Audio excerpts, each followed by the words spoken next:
Well, g'day and welcome to Stu's Shed YouTube Chronicles.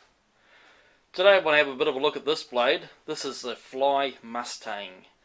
Now, it is a rather interesting blade, and not the least of which because of the teeth profile that you might be able to pick up a little bit there, which is very neutral, and also you can see there's a lot of support behind each tooth, and there's very good reason for that.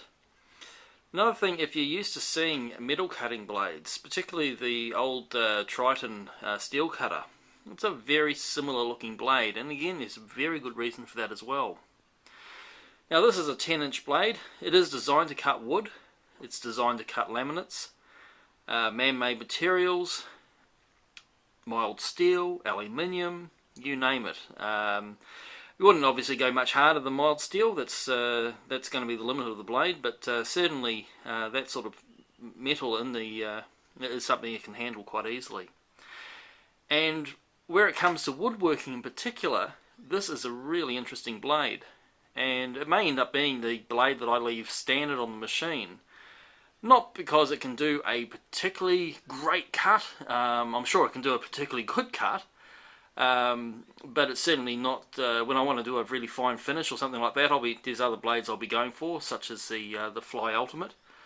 But as a blade that's just going to be sitting on the saw, this is one that has some rather unique merits, and not the least of which when you're dealing with recycled materials. Now here I've got a bit of jarrah, and that obviously is a very, very hard wood if you haven't come across it before.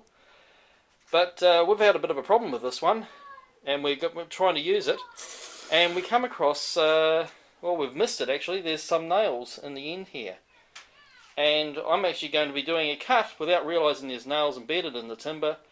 And the brilliance of having this blade in it is it really just doesn't matter. It's just going to eat through quite happily, nails, wood, whatever. So let me set up and we'll do that cut. I'm just going to leave this perched here on the edge. Bring my saw down to the right height, which is with about half a tooth exposed. Maybe a little bit higher. There we go. Going to drop in my zero clearance insert. Now I'm going to leave the guarding up just so you can see what's going on, but I will still leave the splitter in place. So I'm going to do my cut. I haven't actually obviously paid any attention whatsoever to the fact that there's this is being reclaimed timber and there's nails and things in it, and we'll see what happens.